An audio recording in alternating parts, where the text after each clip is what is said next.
الرحیم الصلاۃ والسلام علیک یا رسول اللہ، الصلاۃ والسلام علیک یا نبی اللہ، الصلاۃ والسلام علیک یا حبیب اللہ، وعلی آلک و اصحابک یا نور اللہ، صلی اللہ تعالی علیہ وسلم۔ پچھلے بیان میں آپ نے یہ چیز پڑھی تھی کہ قسم اول تھی کہ اس علت کی مثال جس کی معلومات ہو قرآن و سنت سے، اس کے تحت کچھ مثالیں پڑھی تھیں، اور اس علت کی مثال جس کی معلومات جو ہو وہ کس سے ہو؟ رائے اور اجتہاد سے ہو، اس سے ہو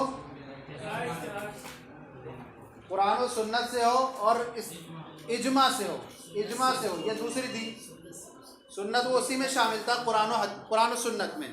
اور تیسری مثال یہاں سے پیش کر رہے ہیں کہ مثال العلت المعلومہ بالرائے والاجتہاد، اور تیسری کی مثال جس کی جو ہے علت کی معلومات ہوتی ہے کس سے؟ رائے اور اجتہاد کے ذریعے سے۔ اچھا، سب سے پہلے بڑھنے سے پہلے یہاں ذکر کر لیں، یہاں مصنف نے یہاں یہ ذکر نہیں کیا ہے، بلکہ یہاں کیا ذکر کیا ہے؟ بیان القسم الثالث، بیان القسم الثالث کیا ہے، یہاں یہ ذکر نہیں کیا ہے انہوں نے مثال العلت المعلومہ، جیسا کہ پچھلی والی دو میں انہوں نے ذکر کیا ہے۔ یہ پوائنٹ لکھ لے کریں کہ یہاں سے ہمیں اعتراض بتانے جواب، تو یہ بتانے میں آسانی رہ کرے گی کہ یہاں مثال العلت المعلومہ بالرائے والاجتہاد مصنف نے نہیں فرمایا، بلکہ یہاں کیا ذکر کر رہے ہیں؟ بیان القسم الثالث، تیسری قسم کا بیان۔ تو سب سے پہلے مصنف نے دو طریقے جو پہلے تھے اس کو چھوڑ کر یہاں تیسرا طریقہ کیوں بیان کیا؟ بیان القسم الثالث، تو بیان قسم ثالث فرمایا انہوں نے، مثال العلت المعلومہ نہیں فرمایا، صحیح نہیں؟ تو اب یہاں پر دیکھیں، ایک تو یہ ہو گیا رائے کہ مصنف نے یہ طریقہ کیوں نہیں فرمایا جبکہ پہلے والوں میں بھی یہی طریقہ تھا۔ دوسرا اعتراض یہ ہے کہ مصنف نے اسے قسم ثالث فرمایا ہے، کیا فرمایا؟ القسم الثالث فرمایا انہوں نے، جبکہ یہ قسم ثالث نہیں بلکہ قسم رابع ہے۔ قرآن ایک، سنت دو، اجماع تین، اور رائے اجتہاد کیا ہے؟ چار، تو اسے قسم ثالث نہیں بولنا چاہیے بلکہ قسم رابع بولنا چاہیے تھا۔ دوسرا اعتراض ہو گیا۔ اور تیسرا اعتراض یہ کہ مصنف اسے یاد فرما رہے ہیں کہ بیان القسم الثالث ظاہر، تیسری والی جو قسم ہے یہ کیا ہے؟ بالکل ظاہر ہے، تیسری والی قسم جو ہے بالکل ظاہر ہے۔ اب یہ کہہ رہے ہیں کہ ظاہر کیسے ہے جبکہ اس میں بہت زیادہ پیچیدگی ہے، یہاں پر بہت زیادہ پیچیدگی ہے۔ تو اب یہاں پر جو ہے ان تینوں کے جواب کیا دیں گے؟ پہلے تو یہ اس کا جواب یہ ہوگا کہ انہوں نے قسم الثالث فرمایا، مصنف نے اشارہ ہو جائے جو پہلی والی تین قسمیں تھی، دو قسمیں، یہ جو ہے ان کے بالکل مغایر ہے۔ قسم ثالث جو ہے کیا بالکل ان کے مغایر ان دو والی قسموں کے۔ کیوں؟ کیونکہ وہ شرعی شہادت ہوا کرتی تھی، یعنی نصوص اور اجماع وغیرہ شرعی شہادتیں تھیں، اور یہ قسم شرعی شہادت نہیں ہے بلکہ ظن اور رائے پر ہے۔ یہ کس پر ہے؟ ظن اور رائے اور اجتہاد پر ہے، صحیح ہے نہیں؟ تو لہذا یہ ظن غالب پر اس کا موہ ہے، تو لہذا پتہ چل جائے کہ قسم ثالث کا نام ذکر کیا یہاں پر تاکہ فرق ہو جائے دونوں میں۔ اچھا، پھر یہ اعتراض ہے کہ قسم ثالث فرمایا قسم رابع ہونا چاہیے تھی، تو انہوں نے یہ کہا کہ قسم ثالث نہیں فرمایا کہ کتاب و سنت ایک ہی درجے میں، کتاب و سنت ایک ہی درجے میں ہے، تو حساب سے ایک قسم وہ بن گئی، اجماع دوسری بن گئی، اور قسم ثالث یہ تیسری بن گئی۔ اور پھر تیسرے کا یہ اعتراض جواب ہے کہ یہ قسم بہت زیادہ اہم ہے، اس کے اندر بہت زیادہ پیچیدگی ہے، پھر اسے ظاہر کیوں فرمایا؟ تو انہوں نے فرمایا کہ یہ قسم جو ہے وہ تحقیق ذالکہ سے اس کا جواب دیا کہ جب ہم اس کی تحقیق کر لیں گے اور وصف مناسب کو تلاش کر لیں گے تو وصف مناسب تلاش کرنے کے بعد یہ بالکل آسان ہو جائے گی، جب آسان ہو جائے گی اس حساب سے کیا قسم بہت ظاہر ہے۔ تو یہ تین اعتراض جواب۔ اب اوپر چلیے یہ قسم ثالث کے اندر، قسم ثالث ہے کیا؟ یہ ایسی علتوں کے ذریعے ہو جو رائے اور اجتہاد سے معلوم ہو، رائے اور اجتہاد سے معلوم ہو، نہ کہ کیا ہو سنت اور قرآن وغیرہ سے نہ معلوم بلکہ رائے اور اجتہاد سے معلوم ہوگا، اس کو ہم کہیں گے قسم ثالث۔ اور اس وصف کو علت قرار دیا جائے گا جو حکم کے مناسب ہو۔ ایک کیا ہوگا؟ وہ ایسی علت ہوگی جو حکم کے مناسب ہوگا، یعنی وصف بول دیجئے، وہ وصف جو کسی حکم کے مناسب ہوگا اس وصف کی بنیاد پر کیا کر دیا جائے گا؟ ایک جگہ حکم ثابت کر دیا جائے گا۔ لیکن یہ کوئی ضروری نہیں کہ جس وصف کی بنیاد پر ہم نے حکم ثابت کیا ہے وہ وصف ہر جگہ بالکل برقرار رہتا ہو، ایسا ہو سکتا ہے کہ وصف جو ہے وہ تبدیل ہو جائے.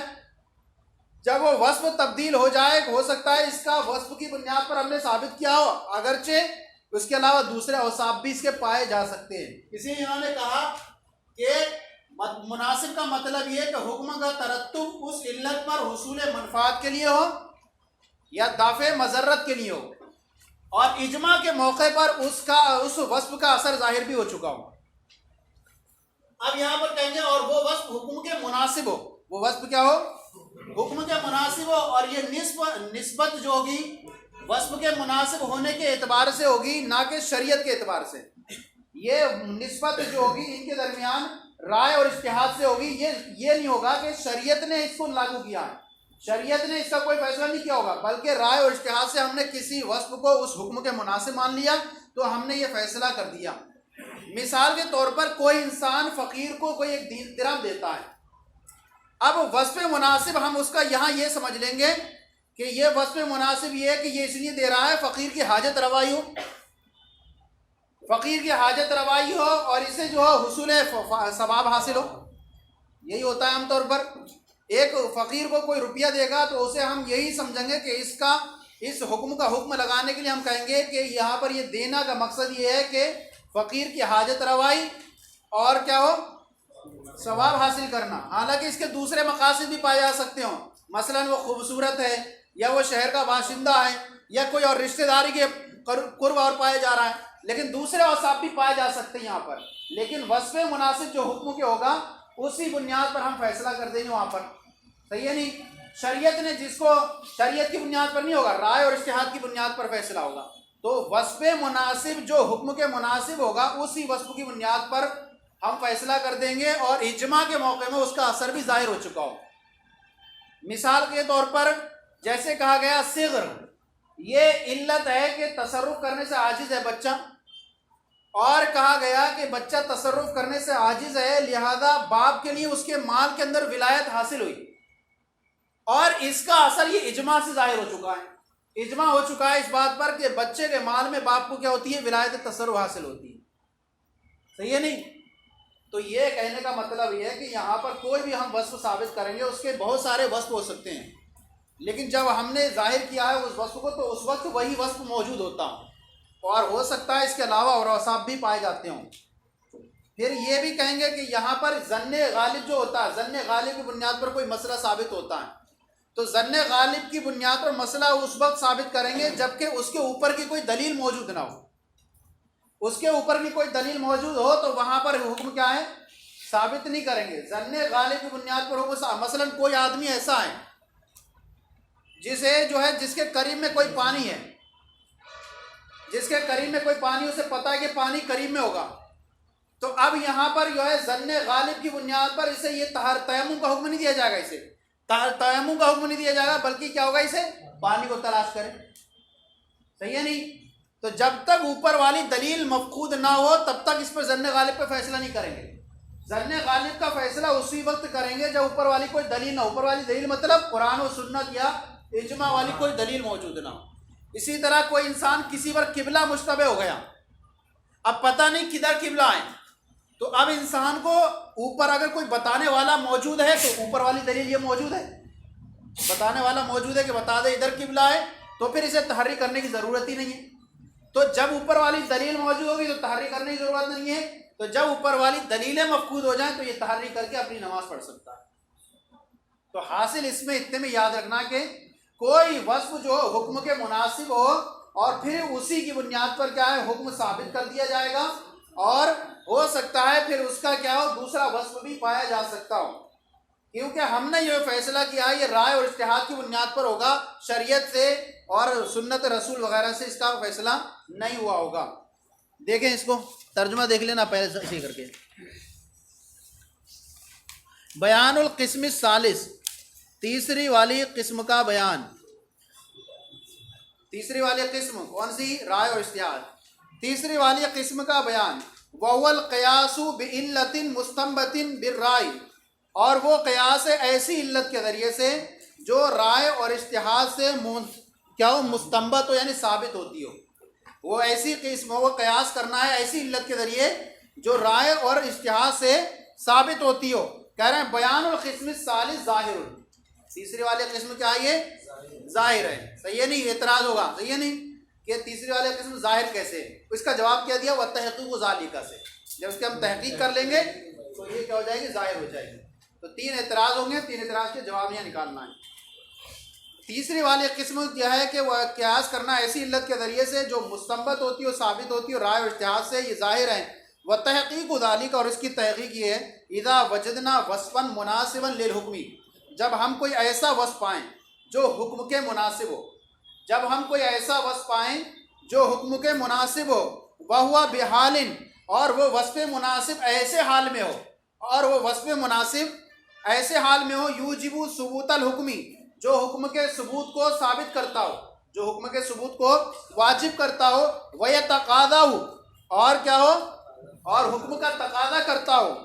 بِالنَّظْرِ إِلَيْهِ، اس وصف کی طرف نظر کرتے ہوئے، جو کیا ہو؟ حکم کے ثبوت کا ثابت کرتا ہو اور اس کا تقاضا کرتا ہو اس وصف کی طرف نظر کرتے ہوئے. وَقَدْ اقْتَرَنَ بِهِ الْحُكْمُ فِي مَوْضِعِ الْإِجْمَاعِ، اور جو ہے اس وصف کے ساتھ موضع اجماع میں حکم وابستہ بھی ہو چکا ہو. کیا کہا تھا؟ کہ اس اجماع کے موقع پر اس کا اثر بھی ظاہر ہو چکا ہو، اور اس وصف کے ساتھ، اس وصف مناسب کے ساتھ اجماع کے مقام میں کیا ہو چکا ہو؟ حکم مل چکا ہو، حکم ظاہر ہو چکا ہو. یضاف الحکم الیہ، تو حکم کو اسی وصف کی طرف کیا کر دیا جائے گا؟ منسوب کر دیا جائے گا. حکم کو اسی وصف کی طرف منسوب کر دیا جائے گا. للمناسبتی، کیا ہوگا؟ مناسبت کی وجہ سے، یعنی وہ کیا ہے؟ وصف جو ہے اس حکم کے مناسب ہونے کی وجہ سے، اس وصف کے حکم کے مناسب ہونے کی وجہ سے حکم کو اسی وصف کی طرف کیا کر دیا جائے گا؟ منسوب کر دیا جائے گا.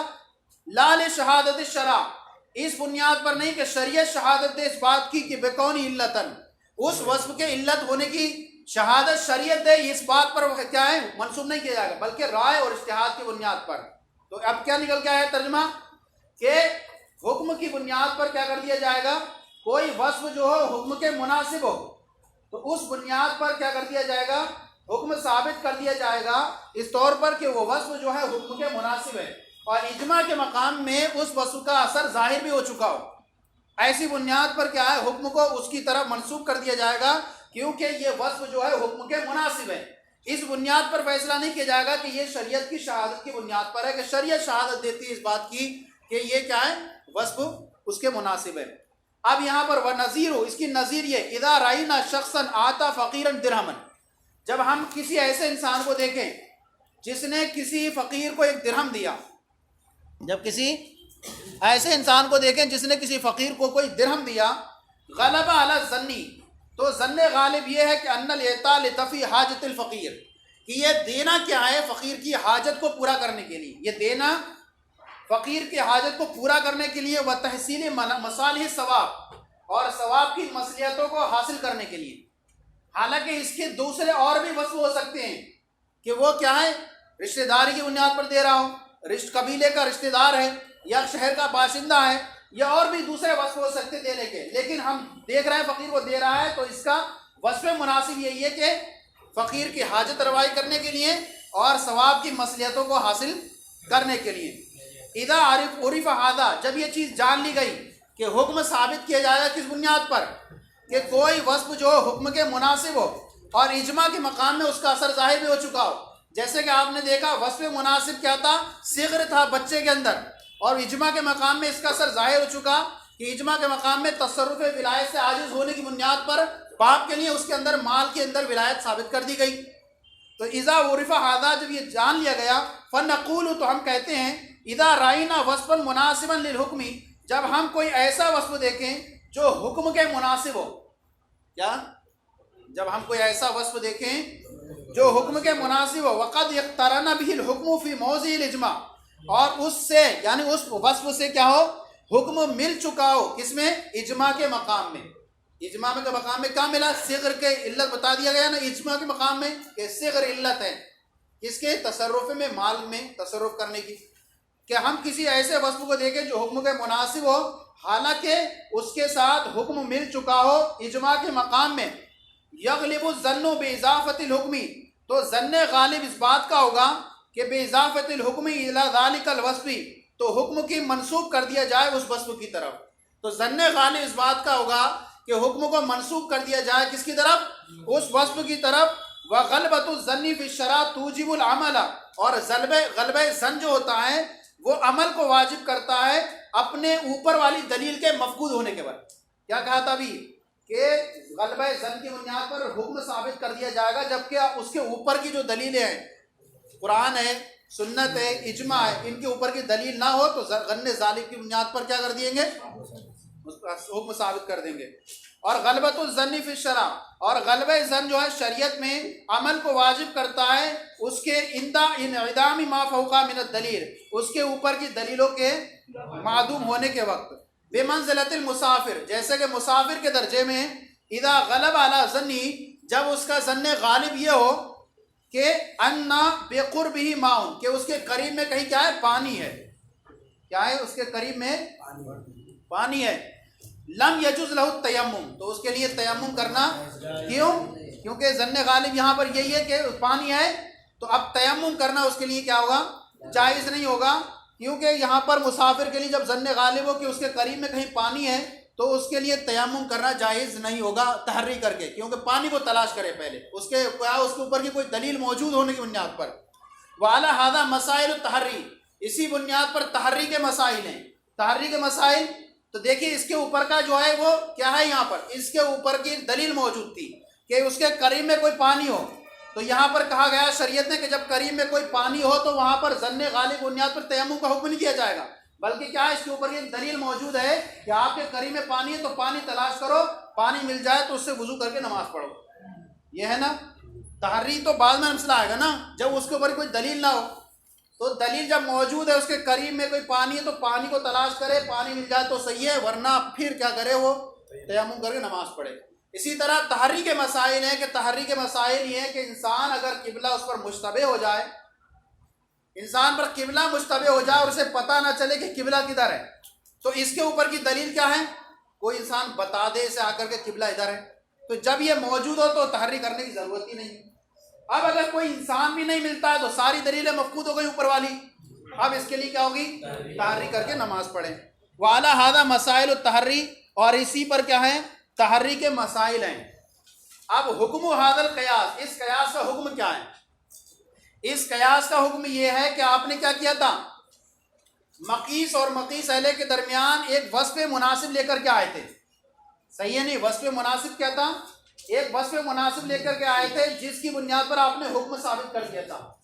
مقیس اور مسقی علیہ کے درمیان ایک وصف مناسب لانے کی بنیاد پر، اس علت کے پائے جانے کی بنیاد پر آپ نے حکم ثابت کر دیا تھا. لیکن اگر کوئی اس وصف مناسب میں فرق ڈال دے، کہہ دے کہ یہ وصف مناسب جس کو آپ مان رہے ہیں ان کے درمیان اس وصف مناسب کو ہم تسلیم نہیں کرتے، تو ایسی صورت میں کیا ہو جائے گا؟ باطل ہو جائے گا. کیا کہا تھا؟ مقیس اور مقیس علیہ میں وصف مناسب میں کوئی فرق پائے جانے سے وہ وصف کیا ہو جائے گا؟ باطل ہو جائے گا. لہذا اب جو ہے فیصلہ حکم ثابت نہیں کر پائیں گے. مثال کے طور پر یہ کہا گیا کہ بالغ آدمی کے مال میں زکوٰۃ واجب ہوتی ہے. بالغ آدمی کے مال میں زکوٰۃ واجب ہوتی ہے کیونکہ اس سے جو ہے دفع فقیر کی حاجت پوری ہوتی ہے. کیا ہوتی ہے؟ فقیر کی حاجت کیا ہوتی ہے؟ پوری ہوتی ہے. لہذا اسی بنیاد پر قیاس کرتے ہوئے بچے کے مال پر بھی کیا ہوگی؟ زکوٰۃ واجب ہوگی، کیونکہ اس سے بھی فقیر کی حاجت پوری ہو رہی ہے. دونوں میں دیکھیے کیا وصف نکالا؟ فقیر کی حاجت پوری ہونا، یہ وصف مناسب نکالا. تو کہہ رہے ہیں کہ یہاں پر ایک وصف نکالا کہ فقیر کی حاجت کا پوری ہونا، دونوں کی بنیاد پر دونوں نے وصف مناسب نکالا. فقیر کی حاجت یہاں بھی پوری ہو رہی ہے، یہاں پر بھی پوری ہو رہی ہے. مقیس علیہ کون بنا؟ بالغ. اور مقیس کون بنا؟ بچہ. اب یہاں پر دونوں کے اندر انہوں نے ایک وصف مناسب نکال کر کے ثابت کر دیا کہ یہاں پر بھی فقیر کے اندر حاجت ہوگی، زکوٰۃ، لہذا یہاں پر بھی بچے کے اندر بھی زکوٰۃ ہوگی. امام شافعی اس پر قیاس کرتے ہیں. ہم کہتے ہیں کہ آپ نے جس وصف کو علت بنایا ہے اس علت ہونا ہمارے تسلیم ہی نہیں ہے. جس وصف کو آپ نے علت بنایا فقیر کی حاجت ہونا، اور یہ کہہ رہے ہیں کہ یہاں پر وجوب مال میں جو ہوتی ہے، کیونکہ جو علت آپ نے بیان کی ہے فقیر کی حاجت ہو جاتی ہے، وہاں پر کیا ہوتی ہے؟ فقیر کی حاجت پوری کرنے کے لیے وہاں علت ہی ہوتی ہے تطہیر من الذنوب۔ کیا ہوتی ہے؟ فقیر گناہ زکوٰۃ دینے سے کیا ہوتا ہے؟ گناہوں سے پاکی ہو جاتی ہے، انسان گناہوں سے پاک ہو جاتا ہے۔ خذ من اموالہم صدقۃ تطہرھم وتزکیہم بہا، ان کے مال لے لو تاکہ ان کے مال پاک صاف ہو جائیں۔ اب یہ ہم نے دیکھا کیا مقیس کے اندر بھی پائی جا رہی ہے، تو مقیس جو غیر مکلف ہے بچہ، تو اس کے اندر یہ کیا ہو گیا؟ فرق کر دیا گیا دونوں کے درمیان فرق کر دیا گیا کہ بالغ آدمی کے اندر جو آپ مال زکوٰۃ واجب کر رہے ہیں، چلے فقیر کی حاجت ہو رہی ہے لیکن اس کی علت کیا ہے؟ تطہیر من الذنوب، گناہوں سے پاک ہونا، اور یہ چیز وہاں نہیں پائی جا رہی کس کے اندر؟ بچے کے اندر۔ تو دیکھیے مقیس اہل کے درمیان فرق کرنے کی بنیاد پر یہ وصف کیا ہو جائے گا؟ باطل ہو جائے گا۔ وحکم ھذا القیاس، اور اس قیاس کا حکم یہ کہ ان یبطل بالفرق المناسب، کہ یہ جو ہے فرق مناسب سے کیا ہو جاتا ہے؟ باطل ہو جایا کرتا ہے۔ لأن عنده یوجد مناسب سواہ، اس لیے کہ اس وقت یعنی فرق پائے جانے کے وقت ایک ایسا مناسب پایا جا رہا ہے مقیس علیہ میں جو اس کے علاوہ ہے حکم کی صورت میں۔ بھائی جب اب یہ مانیں گے کہ ہم نے جو ہے جس وصف کی بنیاد پر یہاں حکم ثابت کیا تھا اور غلبہ ظن کی بنیاد پر حکم ثابت کیا تھا یہاں پر، اب ہم نے دیکھا کہ وہ وصف اس کے مناسب تھا تو حکم ثابت ہو رہا تھا، لیکن جب کسی نے فرق ثابت کر دیا تو اب پتہ چلا کہ یہ وصف تو ٹوٹ چکا، جس وصف کو ہم نے بنیاد بنایا تو وصف ٹوٹ چکا، لہذا پتہ چلا کہ اب کوئی دوسرا وصف آ چکا ہے جو اس کی جگہ آ چکا ہے۔ جب دوسرا وصف آ جائے گا تو یہ والے پہ جس میں ہم نے حکم ثابت کیا تھا وہ کیا ہو جائے گا؟ باطل ہو جائے گا۔ کہہ رہے ہیں کیونکہ فرق پائے جانے کے وقت ایک ایسا مناسب پایا جائے گا اس کے علاوہ حکم کی صورت میں، فلا یبقى الظن باضافۃ الحکم الیہ، تو ظن جو ہے وہ باقی نہیں رہے گا بالاضافۃ الحکم الیہ، حکم کی اس کی طرف اضافت کرنے کے اعتبار سے، فلا یثبت الحکم بھی، تو لہذا اس سے کیا ہوا؟ حکم ثابت نہیں ہوگا۔ لأن کان بناء علی غلبۃ الظن، اس لیے کہ اس حکم کی بنیاد جو تھی، حکم کی بنیاد کس پر تھی؟ ظن غالب پر تھی، ظن غالب تھا کہ یہی وصف اس کے کیا ہے؟ مناسب ہے، لیکن اس لیے کہ اس جو ہے حکم کی بنیاد اس بات پر تھی کہ ظن غالب کی بنیاد پر وقد بطل بالفرقی، اور وہ کیا ہو گیا؟ اور وہ فرق کے ذریعے کیا ہو گیا؟ باطل ہو گیا۔ جب وصف باطل ہو گیا تو حکم بھی کیا ہو جائے گا؟ باطل ہو جائے گا۔ اور اس لیے کہ حکم کی بنیاد ظن غالب کی بنیاد پر تھی، وقد بطل ذالک، اور وہ حکم جو ہو گیا فرق مناسب سے کیا ہو گیا؟ باطل ہو گیا۔ چلیے ابھی اس میں اور بھی تفصیل ہے، وقت کی قلت کی بنیاد پر چھوڑ دیتے ہیں، پھر انشاءاللہ کل بیان کریں اس کو۔ صلو علی الحبیب صلی اللہ علیہ محمد صلی اللہ علیہ وسلم۔